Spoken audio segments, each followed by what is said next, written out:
কোরআন, আকাশ, ছাদ এবং একজন ব্যক্তির মিথ্যাচার। মফিজুর রহমান স্যার সাজিদের দিকে এক অদ্ভুত দৃষ্টিতে তাকিয়ে আছেন। তাকানোর ভঙ্গি এরকম, বাসা আজকে তোমাকে পেয়েছি। আজ তোমার 12টা না বাজাতে পারলে আমার নামও মফিজ না। সাজিদ মাথা নিচু করে ক্লাসের বাইরে দাঁড়িয়ে আছে। 20 মিনিট দেরি করে ফেলেছে ক্লাসে আসতে।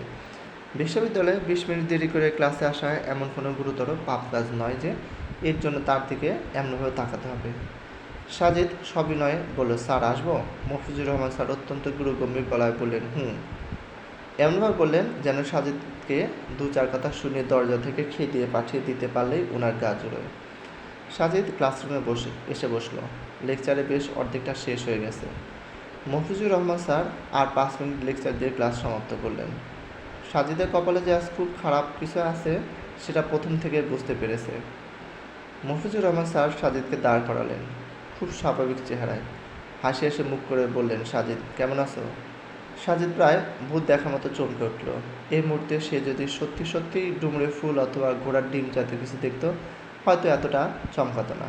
মিরাকল জিনিসটা তার বিশ্বাস আছে, তবে মফিজুর রহমান স্যারের এই আচরণ তার কাছে তার চেয়ে বেশি কিছু মনে হচ্ছে।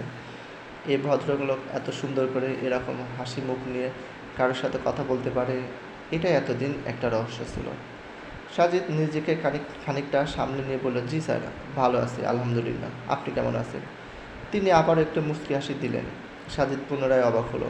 মনে হচ্ছে সে কোনো দিবাস্বপ্নে বিভোর আছে। স্বপ্নে একটা ক্রাইটেরিয়া হচ্ছে, স্বপ্নে বেশিরভাগ সময় নেগেটিভ জিনিসকে পজিটিভ আর পজিটিভ জিনিসকে নেগেটিভভাবে দেখা যায়। মফিজুর রহমান স্যারকে নিয়ে তার মাত্রা অতিরিক্ত নেগেটিভ চিন্তা থেকেই হয়তো এরকম হচ্ছে। একটু পরে সে হয়তো দেখবে এই ভদ্রলোক তার দিকে রাগারাগি চেহারায় তাকিয়ে আছে এবং বলছে, আই ছেলে, এত দেরি করে ক্লাসে কেন এসেছো? তুমি জানো আমি তোমার নামে ডিন স্যারের কাছে কমপ্লেন করে দিতে পারি আর কোনো দিন যদি দেরি করেছো। সাজিদের চিন্তায় সেট পড়ল। তার সামনে দাঁড়ানো হালকা পাতলা গড়নের মফিজুর রহমান স্যারের নামের ভদ্রলোকটি বললেন, আমি খুব ভালো আছি। ভদ্রলোকের মুখে হাসি রেখাটা তখন স্পষ্ট।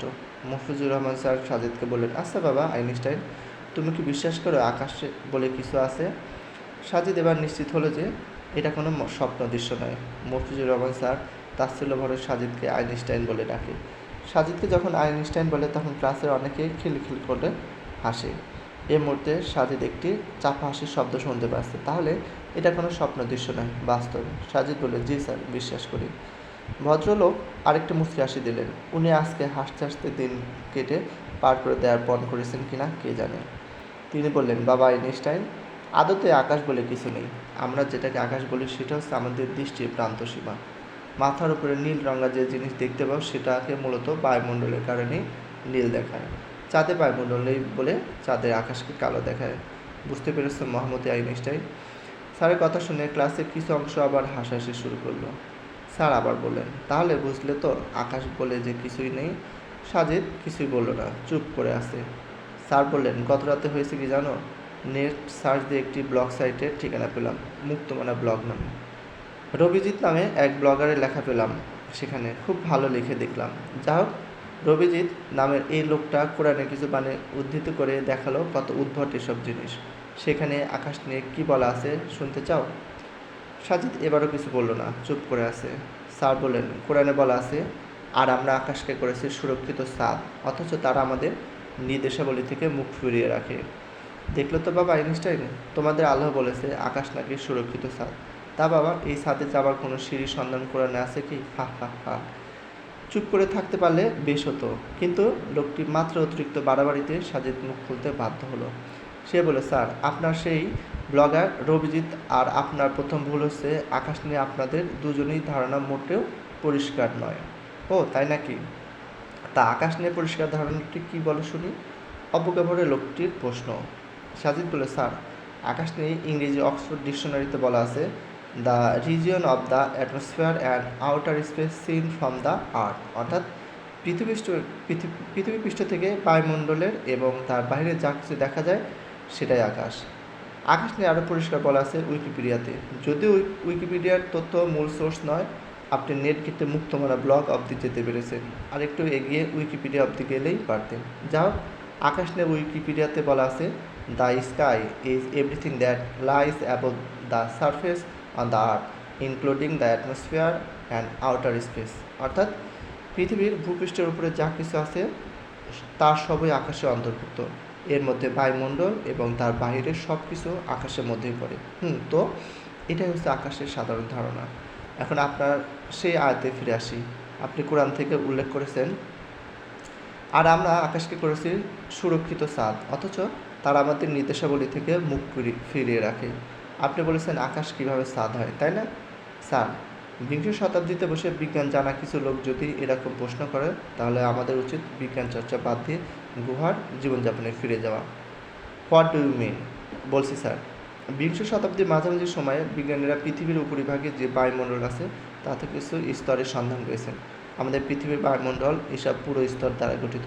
এই স্তরগুলো হচ্ছে 1 troposphere, 2 stratosphere, 3 mesosphere, 4 thermosphere, 5 exosphere. এই প্রত্যেকটি স্তরের আলাদা আলাদা কাজ রয়েছে। আপনি কি জানেন? বিজ্ঞানী স্যার ভ্যান অ্যালেন প্রমাণ করে দেখিয়েছেন আমাদের পৃথিবীর ভূপৃষ্ঠের চারিদিকে একটি শক্তিশালী ম্যাগনেটিক ফিল্ড আছে। এই ম্যাগনেটিক ফিল্ড আমাদের পৃথিবী পৃষ্ঠের চারিদিকে একটি বেল্টের মতো বলয় সৃষ্টি করে রেখেছে। বিজ্ঞানী স্যার ভ্যান অ্যালেনের নামে এই জিনিসটার নাম রাখা হয় ভ্যান অ্যালেন বেল্ট। এই বেল্ট চারপাশে ঘিরে রেখেছে আমাদের বায়ুমণ্ডলকে। আমাদের বায়ুমণ্ডলের দ্বিতীয় স্তরটির নাম হচ্ছে স্ট্র্যাটোস্ফিয়ার। এই স্তরের মধ্যে আছে এক জাদুকরী উপস্তর। এই উপস্তরের নাম হলো ওজোন স্তর। এই ওজোন স্তরের কাজের কথা পরে আসছি, আগে একটু সূর্যের কথা বলি। সূর্য প্রতি সেকেন্ডে যে বিস্ফোরণগুলো হয় তা আমাদের চিন্তা কল্পনারও বাহিরে। এই বিস্ফোরণগুলোর ক্ষুদ্র একটি বিস্ফোরণ তেজস্ক্রিয়তা এমন যে তার জাপানের হিরোশিমায় যে অ্যাটমিক বোমা ফেলা হয়েছিল সেরকম 10,000 বিলিয়ন অ্যাটমিক বোমার সমান। চিন্তা করুন স্যার, সেই বিস্ফোরণগুলোর একটু আঁচ যদি পৃথিবীতে লাগে পৃথিবীর কী অবস্থা হতে পারে। এখানেই শেষ নয়, মহাকাশে প্রতি সেকেন্ডে নিক্ষিপ্ত হয় মারাত্মক তেজস্ক্রিয় উল্কাপিণ্ড। এগুলোর একটি আঘাতে লণ্ডভণ্ড হয়ে যাবে পৃথিবীতে। আপনি জানেন আমাদের এই পৃথিবীকে এরকম বিপদের হাত থেকে কোন জিনিসটা রক্ষা করে? সেটা হচ্ছে আমাদের পৃথিবীর বায়ুমণ্ডল। আরও স্পেসিফিকলি বলতে গেলে বলতে হয় ওজোন স্তর। শুধু তাই নয়, সূর্য থেকে যে ক্ষতিকর অতিবেগুনি রশ্মি আর গামা রশ্মি পৃথিবীর দিকে ধেয়ে আসে, সেগুলো যদি পৃথিবীতে প্রবেশ করতে পারত তাহলে পৃথিবীতে কোনো প্রাণী বেঁচে থাকতে পারতো না। এই অতিবেগুনি রশ্মির ফলে মানুষের শরীরে দেখা দিত চর্ম ক্যান্সার, উদ্ভিদের সালোক সংশ্লেষণ হতো না। আপনি জানেন সূর্য থেকে পৃথিবীর দিকে ধেয়ে আসা এসব ক্ষতিকারক জিনিসকে কোন জিনিসটা আটকে দেয়, পৃথিবীতে ঢুকতে দেয় না? সেটা হলো বায়ুমণ্ডলের ওজোন স্তর। এই ওজোন স্তর সব ক্ষতিকর উপাদানকে স্ক্যানিং করে পৃথিবীতে প্রবেশে বাধা দেয়। মজার ব্যাপার কি জানেন? এই ওজোন স্তর সূর্য থেকে আসা কেবল সেসব উপাদানকে পৃথিবীতে প্রবেশ করতে দেয় যেগুলো পৃথিবীতে প্রাণের জন্য সহায়ক, যেমন বেতার তরঙ্গ আর সূর্যের উপকারী রশ্মি। এখানেই শেষ নয়, পৃথিবীর অভ্যন্তরে বিভিন্ন প্রতিক্রিয়ায় যে তাপমাত্রার সৃষ্টি হয় তার সবটাই যদি মহাকাশে বিলীন হয়ে যেত তাহলে রাতের বেলা পুরো পৃথিবী ঠান্ডা বরফে পরিণত হয়ে যেত। মানুষ আর উদ্ভিদ বাঁচতেই পারত না। কিন্তু ওজোন স্তর সব কার্বন ডাইঅক্সাইডকে মহাকাশে ফিরে যেতে দেয় না। কিছু কার্বন ডাইঅক্সাইডকে সে ধরে রাখে যাতে পৃথিবীর তাপ হারিয়ে একেবারে ঠান্ডা বরফ শীতল না হয়ে পড়ে। বিজ্ঞানীরা এটাকে গ্রিন হাউস বলে। স্যার, বায়ুমণ্ডলের ওজোন স্তরের এই যে ফর্মুলা কাজ, এটাকে আমাদের পৃথিবীকে সূর্যের বিস্ফোরিত গ্যাস, সূর্য অতিবেগুনি রশ্মি, মহাকাশীয় উল্কাপিণ্ড থেকে ছাদের মতো রক্ষা করছে না? আপনার বাসায় বৃষ্টি পানি প্রবেশ করতে পারে না আপনার বাসার ছাদের জন্য। বিভিন্ন দুর্যোগে আপনার বাসার ছাদ যেমন আপনাকে রক্ষা করেছে, ঠিক সেভাবে বায়ুমণ্ডলের এই ওজোন স্তর কি আমাদের পৃথিবীকে রক্ষা করছে না? আমরা আকাশের সংজ্ঞা থেকে জানলাম যে পৃথিবী পৃষ্ঠ হতে উপরের সব কিছুই আকাশের মধ্যে পড়ে। বায়ুমণ্ডলও তো তাহলে আকাশের মধ্যেই পড়ে, এবং আকাশের সংজ্ঞায় বায়ুমণ্ডলের কথা আলাদা করেই বলা আছে। তাহলে বায়ুমণ্ডলের এই যে আশ্চর্য রকম প্রোটেক্টিং পাওয়ার, এটার উল্লেখ করে যদি আল্লাহ বলেন আর আমরা আকাশকে করেছি সুরক্ষিত স্থান, অথচ তারা আমাদের নির্দেশাবলী থেকে মুখ ফিরিয়ে রাখে, তাহলে স্যার ভুলটা কোথায় বলেছে? বিজ্ঞান তো নিজেই বলেছে বায়ুমণ্ডল, স্পেশালি বায়ুমণ্ডলের ওজোন স্তর একটি ছাদের ন্যায় পৃথিবীকে রক্ষা করেছে। তাহলে আল্লাহ যদি একই কথা বলে তাহলে সেটা অবৈজ্ঞানিক হবে কেন? আমি চ্যালেঞ্জ করে বলতে পারি আপনার সেই রবিজিৎ রায় বিজ্ঞান কম বুঝেন সম্ভবত। ওনাদের কাজ সুস্পষ্ট প্রমাণ থাকার পরও মন গড়া কথা লিখে কোরআনে ভুল ধরা। কথাগুলো বলে সাজিদ থামল। পুরো ক্লাসে সে এতক্ষণ ধরে একটা লেকচার দিয়ে গেল বলে মনে হচ্ছে। তাকে আইনস্টাইন বলায় যারা খলখল করে হাসত তাদের চেহারাগুলো হয়েছে দেখার মতো। মফিজুর রহমান স্যার কিছুই বললেন না। সি ইউ নেক্সট বলে ক্লাস থেকে সেদিন বেরিয়ে গেলেন।